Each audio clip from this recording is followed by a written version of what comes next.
عليكم البنات. اليوم جبت لكم واحد الوصفه ديال لا دي روا ولا فطيره الملوك. بالنسبه للمقادير ديال هذه الوصفه، حاجتنا 150 غرام ديال الزبده بحراره المطبخ، 150 غرام. عندنا 150 غرام ديال سكر سنيده، سكر بودر، سي با سكر غلاسي، سكر عادي. حاجتنا 4 ديال البيضات كذلك بحراره المطبخ. حاجتنا واحد سكر فاني نسمو به.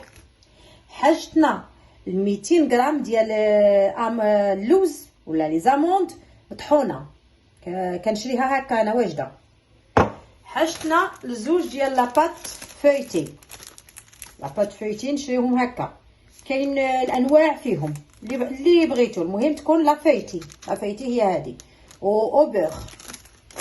وعندنا النسم، انايا نزيد بما انها وصفه ديال اللوز كنزيد النسم بلي زاموند لو غو ديالو، غادي ناخذو ماشي بزاف، القليل منه ان شاء الله. دابا غادي نمشيو لطريقه التحضير. غادي ناخذ ديك 150 ديال الزبده اللي هي ديجا عاطياها دايبه مليح في الحراره ديال الكوزينه ديال المطبخ. ناخذوها كلها فوالا.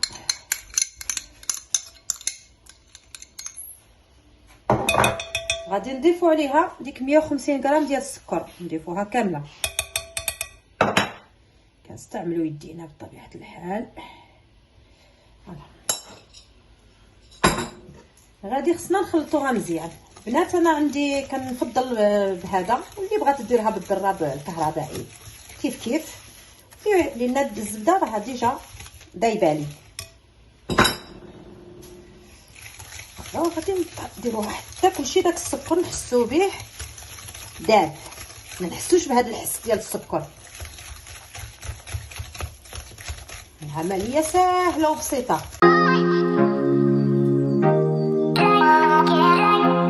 ومن بعد ما حسيت بها كلشي، دخلت السكر مع ديك الزبده كامله، غادي نضيفوا البيض حبه بحبه باش ما ننساوش نسمو سكر فاني. كنديروا ديك التنسيمه ديال السكر فاني وحده، وغادي ناخذ واحد معلقه صغيره غير راس المعلقه، دي بتي غوت واحد القطره، باسكو هو الريحه ديالته مجهده، وحنا رحنا ديجا موجدينها بلي زاموند باللوز.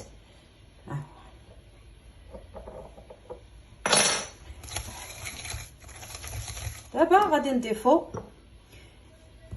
بيضه مع بيضه، غادي نهرسو البيض وحده مع وحده،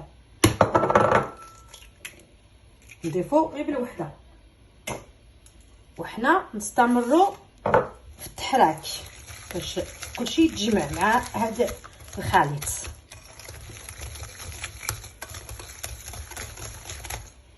نزيدو البيضه الثانيه، وحنا مستمرين في التحراك. كتشوفوا البنات هو الخليط بدا كيعطي الضوء ان كلشي البيض والسكر والبور يدخلوا في بعضياتهم.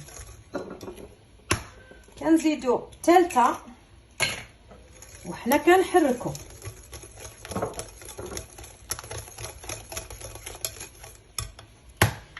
دابا البيضه الاخيره.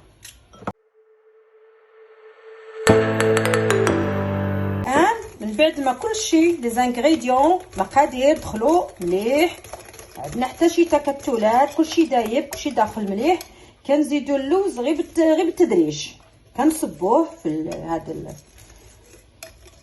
المول ديالنا، وحنا كنحركو بلاتي مزيان. فوالا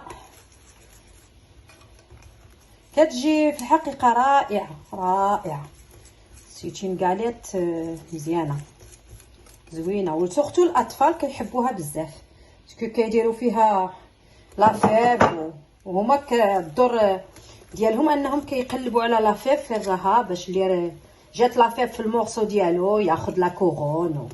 مي حنا كنحبوها، الكبار والصغار كلشي كيحبها.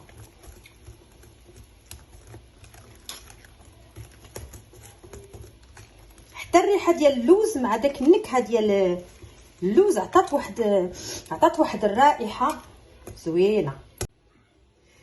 البنات من بعد ما كملنا لاباط ديالتنا دخلناها للثلاجه مده نصف ساعه باش تجمع شويه راسها، تقصح شي شويه.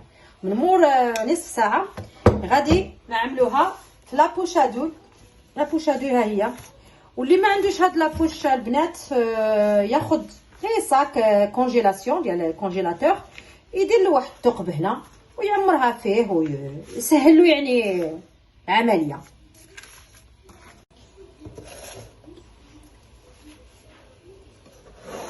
دابا البنات لاباط ديالتنا ها هي، لاباط ديال لي زاموند، وغادي نجمعوها كامله نكبوها نفرغوها في لاباط فويتي.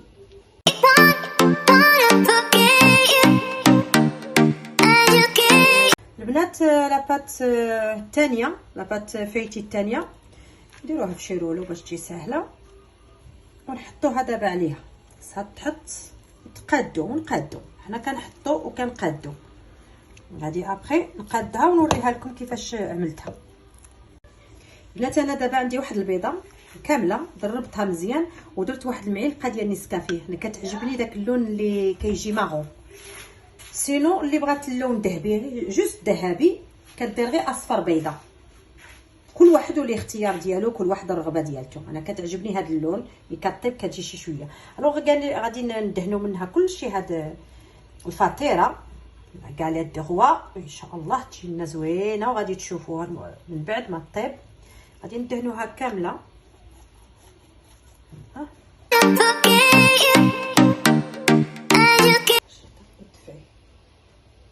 فوالا ودفعي هاك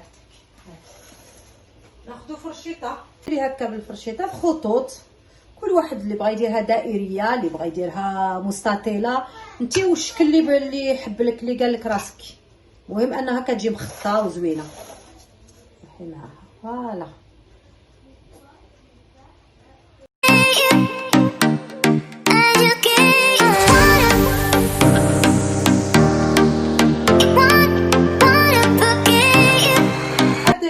خلال هذا الوقت انا كنسخن الفور ديالي على درجه حراره 150 وبلا فونتيلاسيون، بلا ديك الفرفاره، باش كطيب على خاطرها ويدخلها الطياب مزيان من الداخل وكتجي ديك القرمشه فيها زوينه. والطياب ديالها غادي تنتفخ وتعطي اللون ديالها ذهبي. هذيك الساعه راها طايبه، يعني ما عندهاش شي وقت. انا كنخليها 15 مينوت ونشوف صاي كتبان لك في 15 مينوت لان النار راها ناقصه على 150 درجه. البنات لاكاليت ديالنا ها هي، لاكاليت دي روا فطائره الملوك. هي طابت لينا، جا اللون ديالها ممتاز وغادي كي ندوقها نقول لكم. بنات هذا هو الشكل ديال الكاليت ديالنا عن قرب.